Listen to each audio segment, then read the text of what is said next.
Ma'am, as a USEC for Finance, what was your involvement with respect to the confidential funds of Department of Education? 112.5 million total ang natanggap na tatlong cheque ni Mr. Paharda. Who encash the check from Land Bank and kinuha niya yung pera. Yung 37.5, ewan ko, ikaw kung kaya bang buhatin yun from the Land Bank kung paano niya binuhat itong 37.5 million ng tatlong beses na na-issue ni Miss Annalyn Sevilla, ang ating Undersecretary. Now, nung pong sinabit namin yung proposal for 2023 in August, wala naman pong nakalagay na linya na confidential funds sa proposal, pero nung lumabas po yung NEP, National Expenditure Program, meron na pong nakalagay doon na confidential expense at 150 million. So, Yusek, do you confirm that was the first time that DepEd proposed an item of confidential funds, ma'am? Yes, Your Honor. First time po sa Department of Education na magkaroon ng confidential So, kailan po yun naipasok? That was 2023? National Expenditure Program, NEP 2023 po. So, how the amount determined? Paano yung determine? At paano nyo nilalagay sa line item? Did you enter in the budget of DepEd? And then, what's the cost of this insertion, ma'am? Ano ang formula to put it as a line item of DCF? Respectfully, Your Honor, I would like to defer to DBM, to the Department of Budget and Management, kasi sila na po yung nagpasok nung line item na confidential funds sa NEP. If I may, Your Honor. Yes, Mr. Chair. Mr. Chairman. Mr. Chair, I know that this point has been repeated over and over again, but I invite everyone to another angle here. The amount of confidential funds that the DepEd would have appears to have been arbitrarily set, and would appear that it was arbitrarily set by the former Secretary and now Vice President. Ma'am, as a USEC for Finance, what was your involvement with respect to the confidential funds of Department of Education? When it was already, Your Honor, when it was already included in the GAA of 2023, our role will be to process and release the fund in compliance with the joint circular on the confidential fund. So in your recollection, ma'am, in the year 2023, how many checks did you sign for the confidential fund? Per the provision of the joint circular, allowed po kami na mag-issue ng cash advance for 3 months. So per quarter. At 3 po yung cheque na na-issue po namin for the first, second, and third quarters of 2023, Your Honor. So meaning to say 12 months divided by 4, that is equivalent to 3 months. Yes, Your Honor. Tatlong tig 37.5 yung in-issue niyo po. That's correct, Your Honor. So, ilang signatories po sa cheque ang pumipirma pag yung cheque for the CF, Madam Yusek? The same with regular funds po, ang template ng ating cheque ay 2 ang magsasign. Sa Department of Education, meron po tayong signing authority. Kapag po 10 million and below, ako po at saka yung aming accountant or the finance director. Pag 10 million and up po, ako po or any other undersecretary can sign the check po. Tama po ba na kasama si Yusek Mercado sa pagpirma ng cheque? Yes, Your Honor. Siya po yung co-signatory doon sa 3 cheque po for the confidential fund. Thank you po. Isa-isayin lang po natin itong mga cheque. Ito yung cheque na pinirmahan po ni Yusek Mercado para sa first quarter ng 2023. Tama ba ito yung unang 37.5 million ng confidential funds at ito ay na-issue sa pangalan ni Mr. Edward Paharda? Tama po ba? Nasa screen po yata. Tama po ba, Madam Yusek?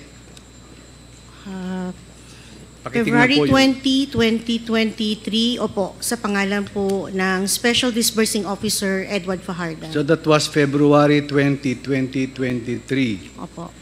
Ang cheque na ito ay may corresponding disbursement voucher, tama? Meron po, Your Honor. At ikaw rin ang signatory ng disbursement voucher na ito, tama ho ba, ma'am? Sa disbursement voucher po, marami pong nakasign. Yung pong nagre-request, ang una. Susunod po yung accountant para sabihin na kumpleto yung supporting documents sa hinihingi na babayaran or i-disburse. At pangatlo po ako, yung approval po, dahil sa level ko po itong 37.5 million, Your Honor. So meaning talagang dadaon po yan sa accounting. Yes po. Ang check na ito ay corresponding disbursement voucher at ito rin ang mga signatory sa disbursement voucher at ito'y nagkakalaman ng presyo ng 37.5 million. Tama ho ba, Madam Chair? Tama po, Your Honor. Yusek, I am a little confused. I do not see where it is disbursement voucher. It states na para sa confidential fund, ang nakalagay po dito ay MOOE, which means maintenance and other operating expenses, na para po ba sa kaalaman ng ating mga kababayan ay category of expenditures relating to operations of government agencies such as expenses for supplies and materials, transportation and travel, utilities. Related po ito sa regular funds at hindi sa confidential funds. Tama ho ba? Your Honor, yung pong disbursement voucher ay ginagawa ng mga end user or ang ibig sabihin kung sino po yung magre-request ng magpa-issue ng cheque. So yung pong particulars dito would be supplied by the end user. But nakita naman po namin when it went to the accounting, kahit hindi po nakalagay na confidential fund, nakalagay naman po doon yung reference ng kung nasaan yung confidential fund. For example, Your Honor, makikita po dito sa third line, under page 376 of RA 11936, yun po yung JA 2023. Saka yung section 85 ng general provision, pag tinignan po yun, nakalagay po doon, confidential fund.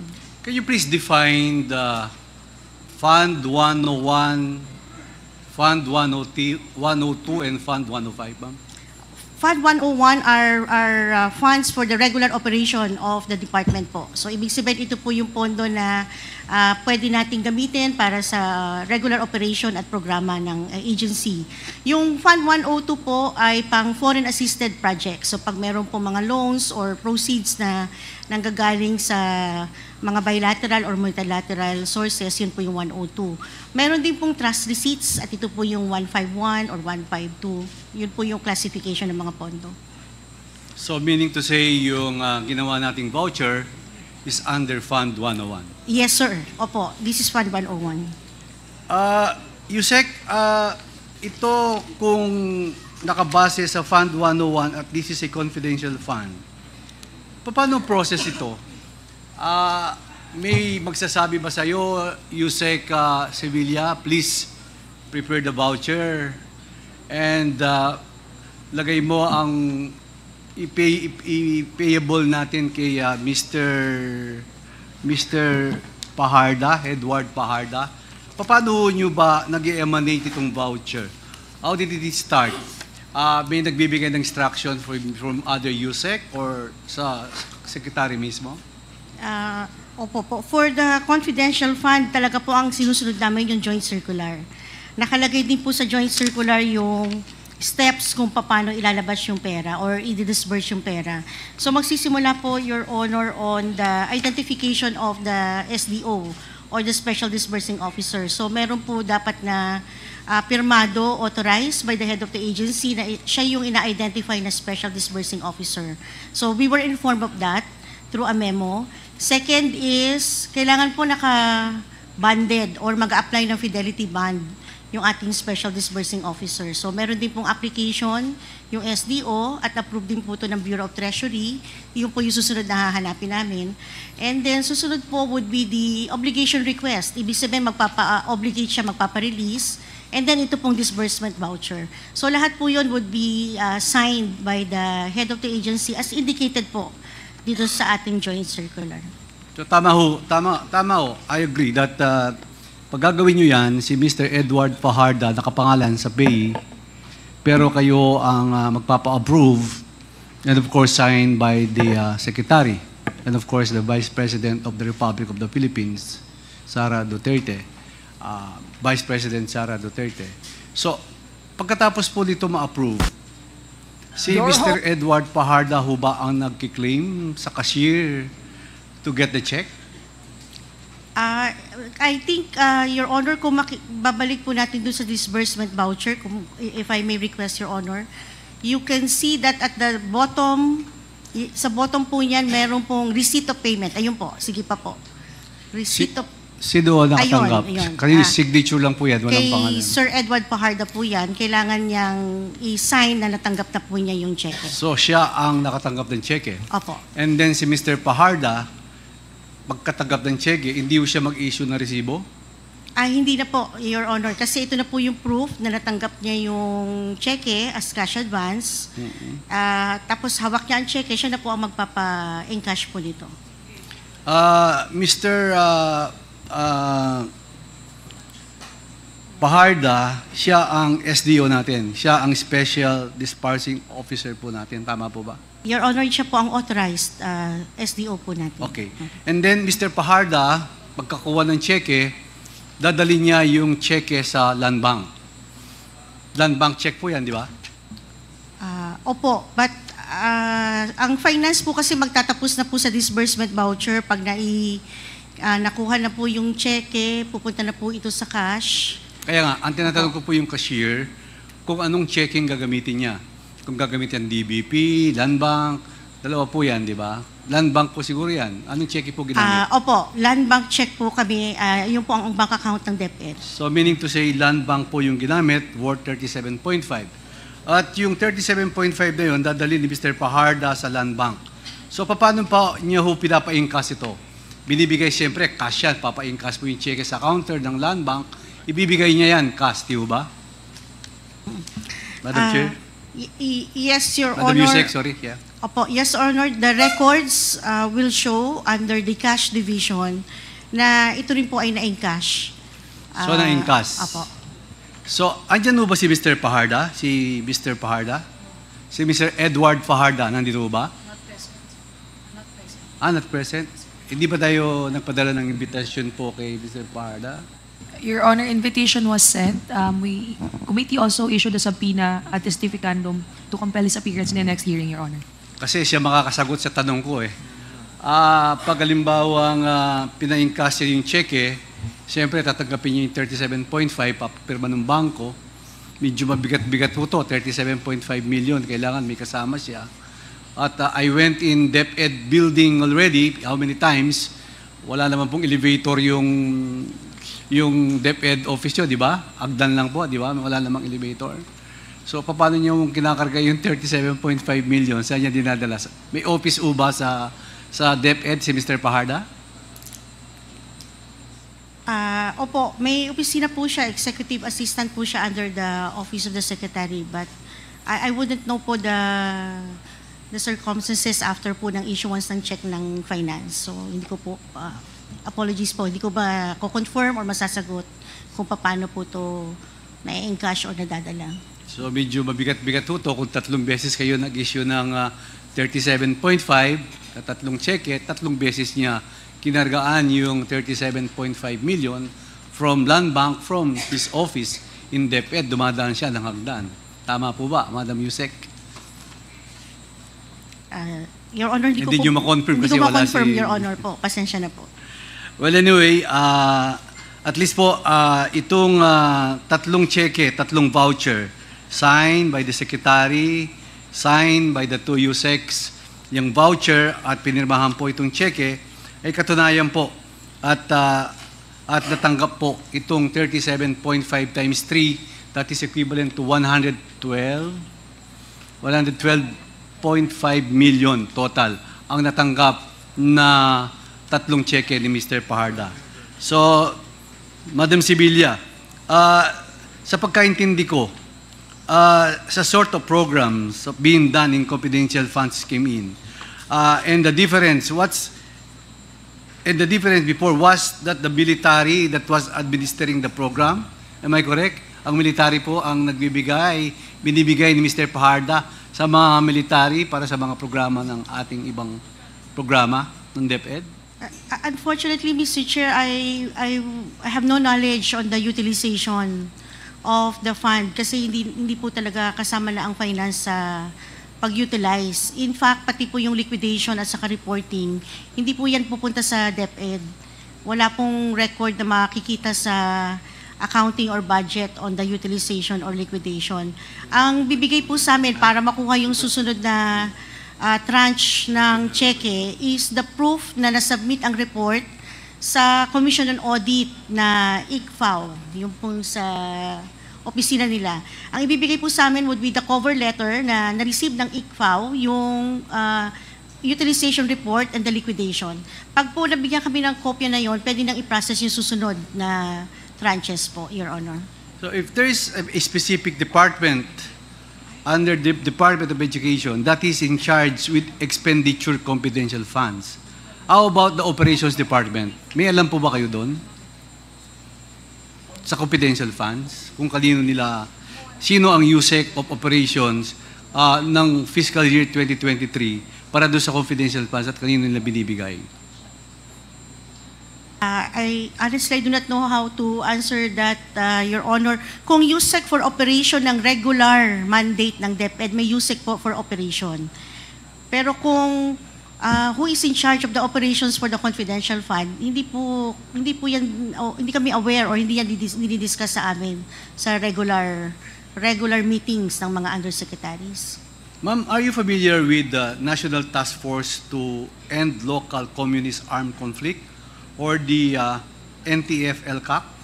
Party po ba ng NTF-ELCAC ang DepEd? Tama po ba, Madam Yusek?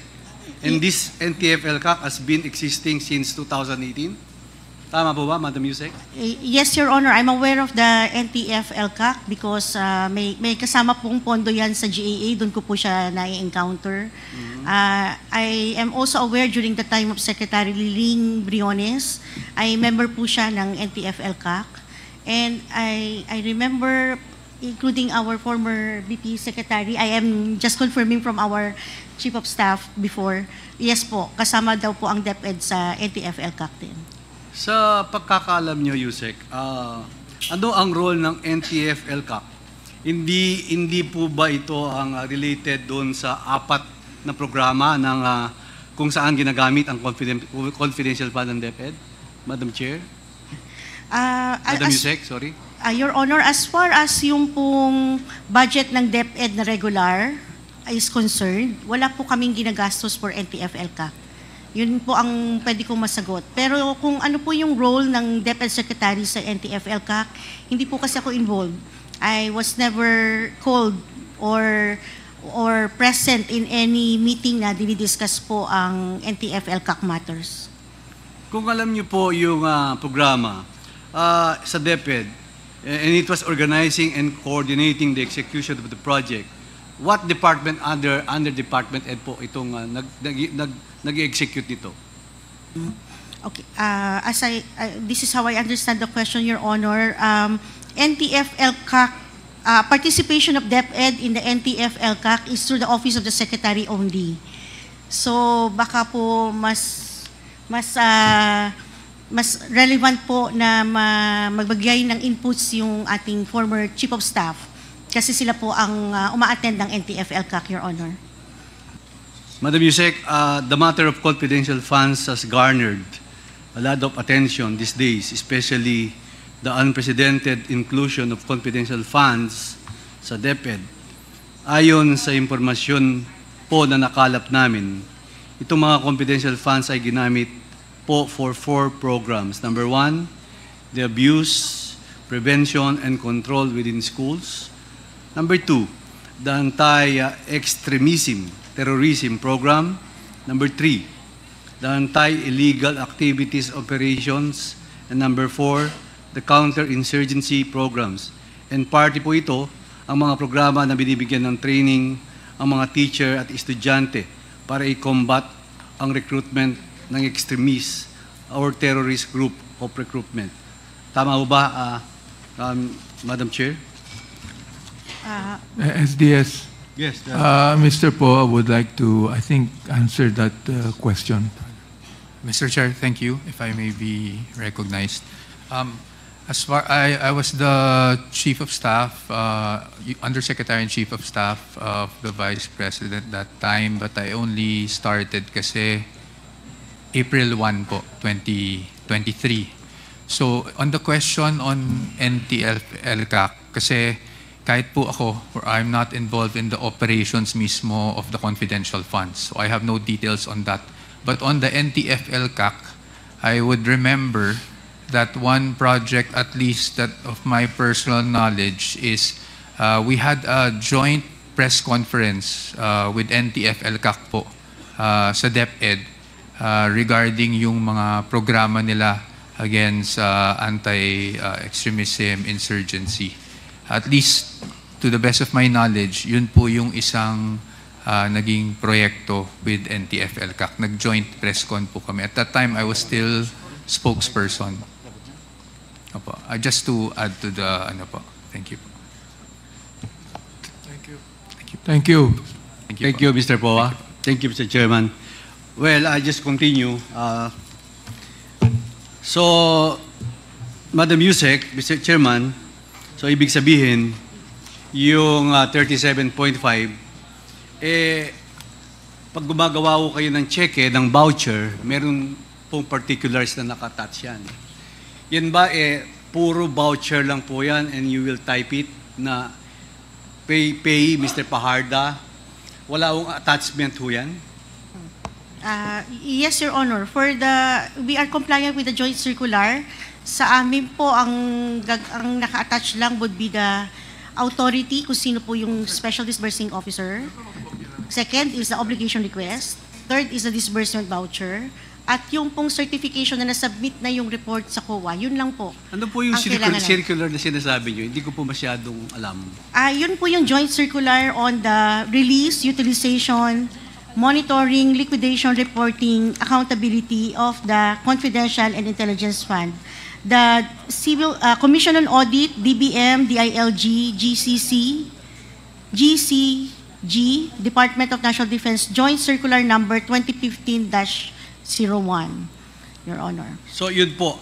So, ang mga payables po nyo, ginagamit nyo talaga cheque. Paano nyo ginagamit yung mga cheque nyo? Sa MOOE lang? Sa accounts payables? Paano nyo ginagamit yung mga cheque for paying other suppliers or paano? Mga payroll? Paano nyo ginagamit yung mga cheque? Yes.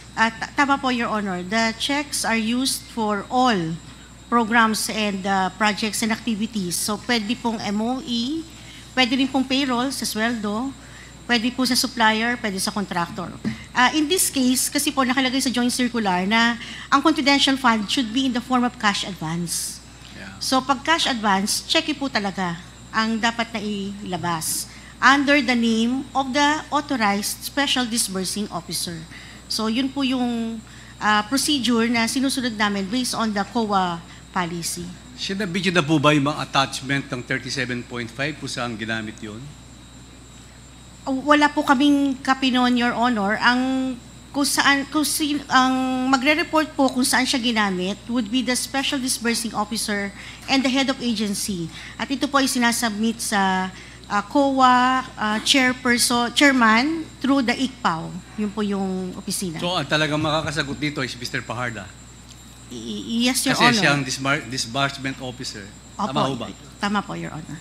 Well, di ba, pag nagbabayad tayo sa gobyerno, meron tayong tinatawag na ADA, meron tayong tinatawag na LDAP, LDDAP, meaning to say, List of Due and Demandable Accounts Payable, or the Advice to Debt Account.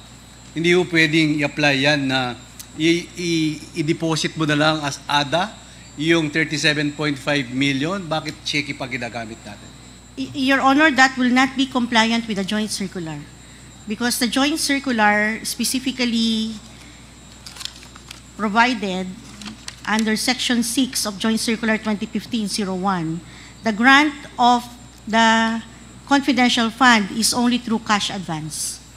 So hindi po pwede ang ADA, hindi rin po pwede yung list of due and demandable accounts payable, only through check po, Your So Honor. talagang cash po talaga yan kasi cash advance. Cash po talaga, Your Honor.